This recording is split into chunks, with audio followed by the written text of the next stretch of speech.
Hi, Barefoot Tuna here. Welcome to the channel. This is a Back for Blood video. In this video, I'm going to show you every card in the game, every supply line in the game, which supply lines connect to each other, and how to get every card in the game. And to do that, what I'm going to do is I'm going to share with you this amazing Google document. It's in the description. Yes, go in the description. There's a link in the description for a Google document that contains all the information about all the cards, all the supply lines. It's all the information you could ever want for the cards and supply lines in the game. I did not create this document. I first came across the document through Reddit. The creator of the document is Spiky Roxas. So credit to Spike. Sorry, I'm stumbling. Credit to Spiky Roxas. I hope I said that correctly. A bunch of other people have also helped. Their names are also in the document somewhere. So yes, go in the description and click the link and go see the document for yourself. And that's really all I had to say in terms of how I'm going to share the information with you, because all the information is in that document, so go do it.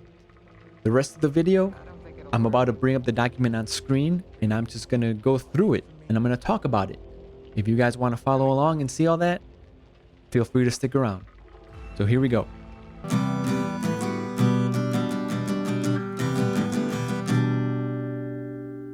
And here we go. This is the first thing you see when you open the document.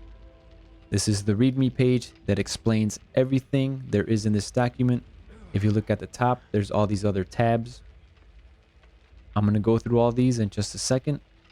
I just want to point out once again, the Back for Blood compendium created by Spiky Roxas.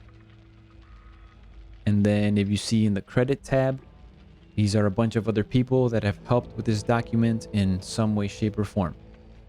So I just wanted to give them that little shout out real quick, because without them, none of this would exist. Then let me mention this as well. My current browser window is set to 1920 by 1080. That's the dimensions of this video. So there will be some sections where there will be a scroll bar at the bottom and I will have to scroll side to side. So there's that. And then, so this document in its online form, look at the top, it's a docs.google.com Google document. It is read only. You cannot change anything. You cannot edit it. But on the README page here, you can go here. This is a link. You can click here to download a copy of this. It downloads an XLSX file, basically a spreadsheet file, Microsoft Excel file. You can open that with other programs too. If you want to do that, you can look into that some more. But anyway, so here we go. So this is why this is so amazing. So I'm going to go up here and click on card images, campaign card images. This literally shows you all the images for all the cards in the game. They are listed in alphabetical order, going from top to bottom. You can go through. You can see all the cards, read all the effects, see what they do, find out which cards are the ones that you're trying to unlock, that you're trying to get, that you're trying to make decks with. Everything is here. From there, if you go back up here to the Back for Blood card list, the master list. Okay, so I got to scroll all the way back up. This literally, once again, lists all the cards. If you look at this column right here, these are the cards, again, in alphabetical order. This lists all the cards. It tells you the name. And then if we look here, what category it's using, if it's campaign or swarm, or if it's corruption card, or there's a couple other ones, like if they're character cards, stuff like that. The type, if it's more offensive, defensive, ridden, because it's a corruption card. The card affinity, let me explain that real quick. The card affinity, let's go back to the card images. So there are 4 types of cards. You see these little emblems in the top right corner. So there's the blue one, that's reflex. The red one is discipline. This green one, that's brawn. And then the yellow one is fortune. So I'll explain this real quick for those of you that don't know. Okay, so right here. So all these cards right here, they're blue, reflex cards. As you can see based on the effects, these cards deal with movement speed, sprinting speed, your stamina, reload speed. So it's basically your character's movement and agility, reload speed, that kind of stuff. The discipline cards, the red ones right here, here's some good examples. Discipline cards basically deal with ammo capacity, offensive capabilities. You know, some of them boost your weak spot damage, or there's cards like Avenge of the Fallen. When you or your teammate becomes incapacitated, all teammates gain 30% damage, 20% reload speed. So basically, the red ones are more offensive. The green cards, Brawn, these deal with your survivability, so more health, better trauma management, using items more efficiently, all that kind of stuff.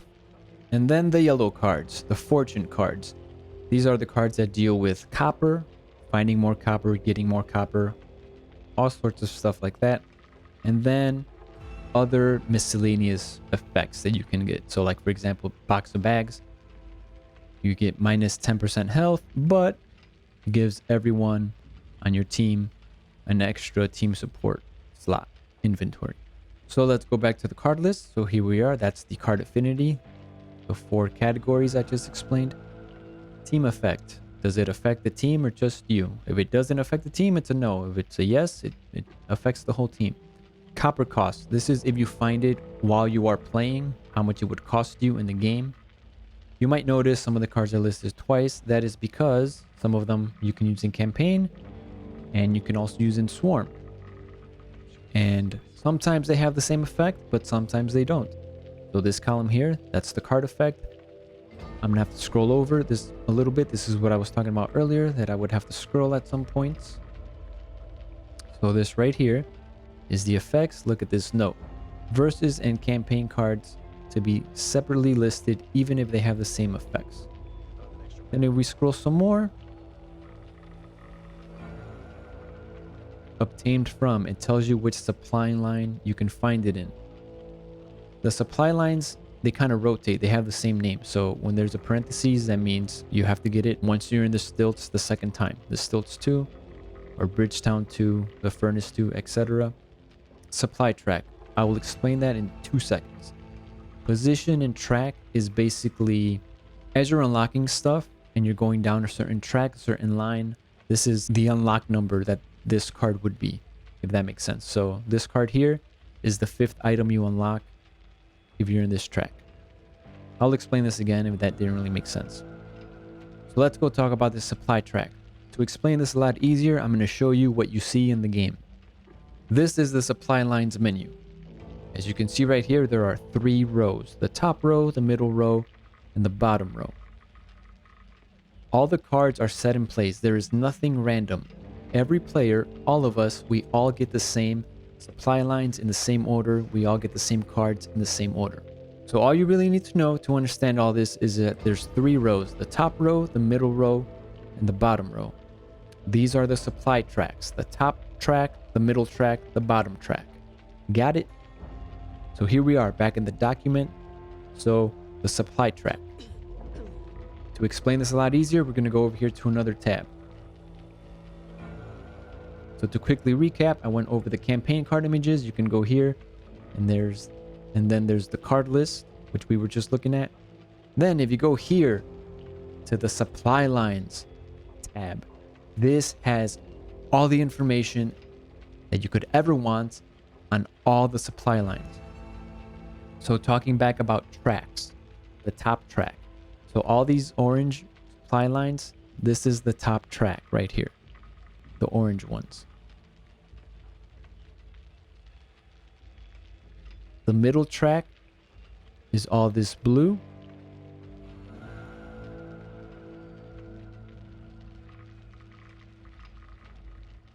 And then we scroll over, and the bottom track is all this green.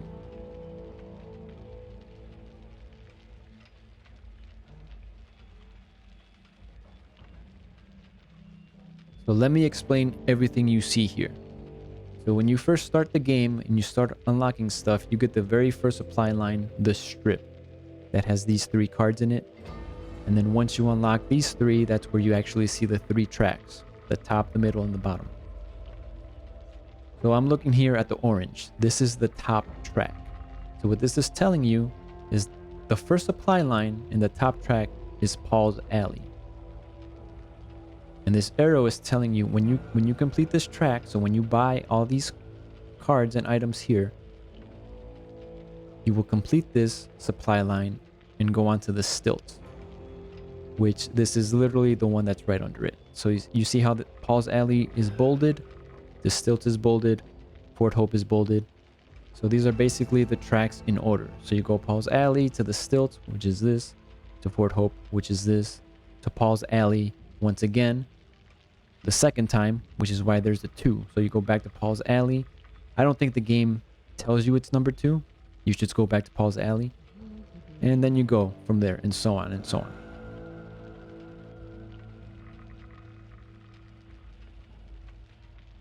And same thing with the clinic, the middle track. And same thing with Crow's Nest, the bottom track. Something else to point out, in the supply line, you unlock various things, right? Cards, emblems, sprays, banners. Everything that is a card has this yellowish color to it. So as you go down and you're scrolling, you can see which ones are cards a lot easier. Right? So then right here, so this tells you what kind of item it is, the name of it, and then this number is how much supply points it costs to unlock. This top section right here, there are some cards unlocked by completing accomplishments, aka trophies, aka achievements. Pretty self-explanatory. So to get ammo scavenger, you have to get 500 total pistol kills, etc.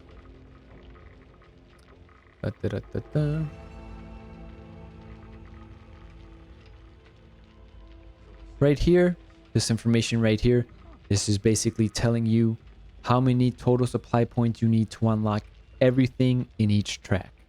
So the strip, once again, is that little supply line when you start the game. That's 115 points.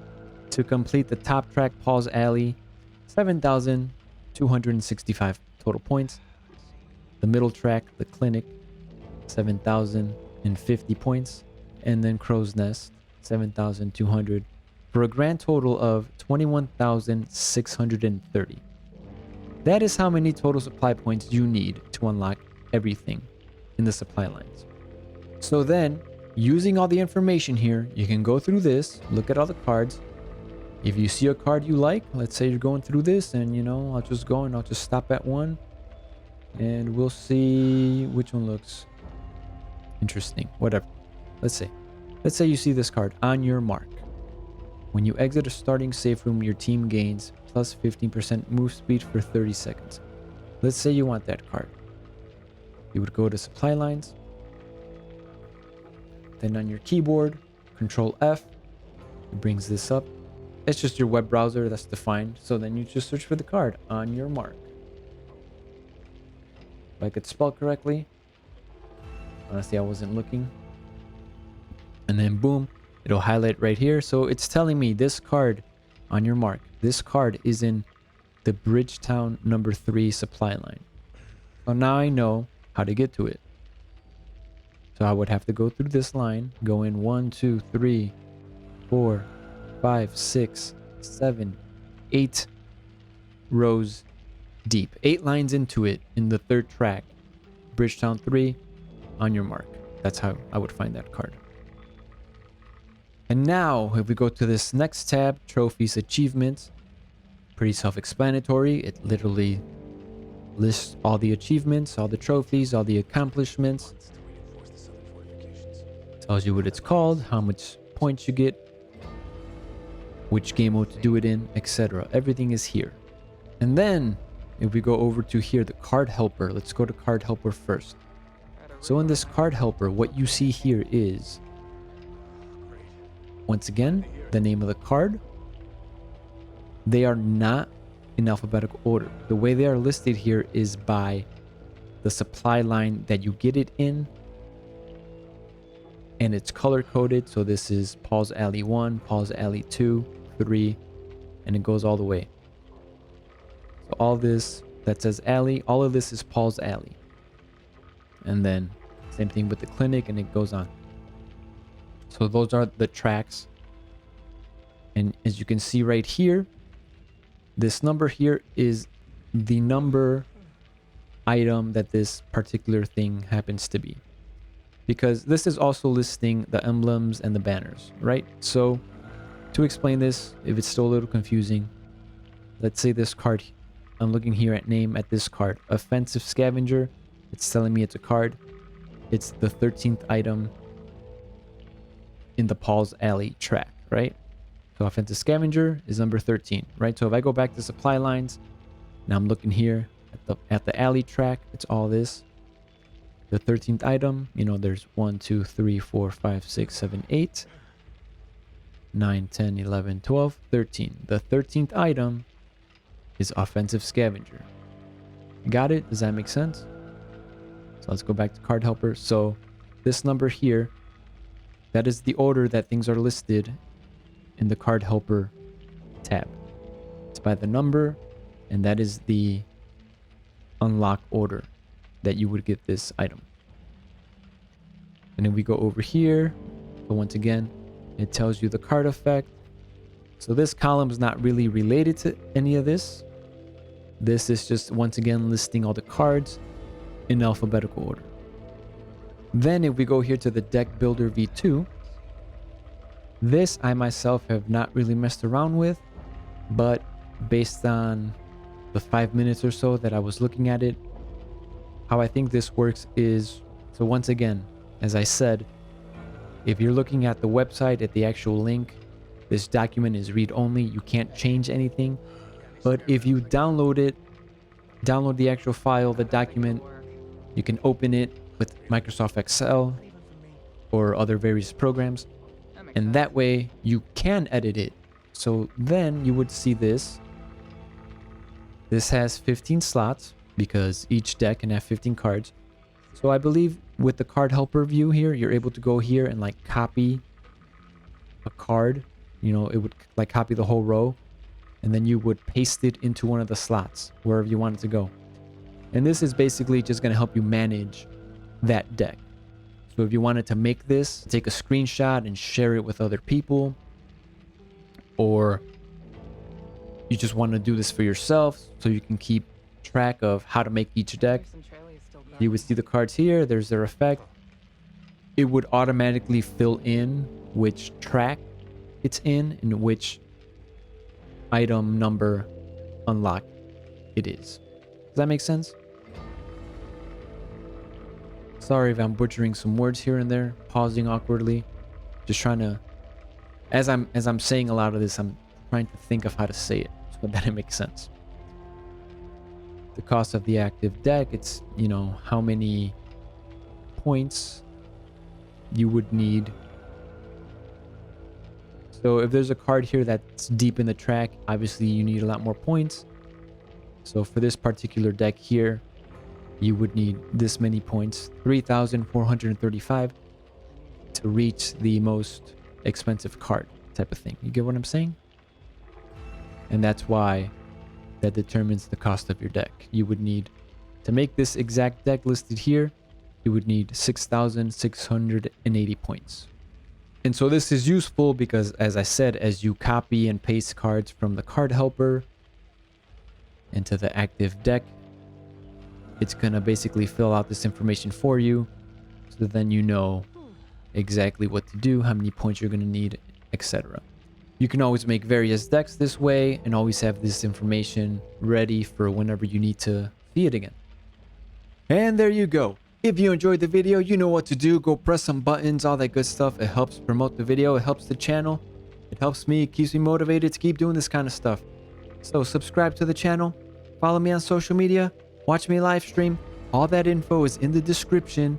Everything at Barefoot Tuna. Let's wrap this video up. Until next time, thank you for watching. Barefoot Tuna signing out.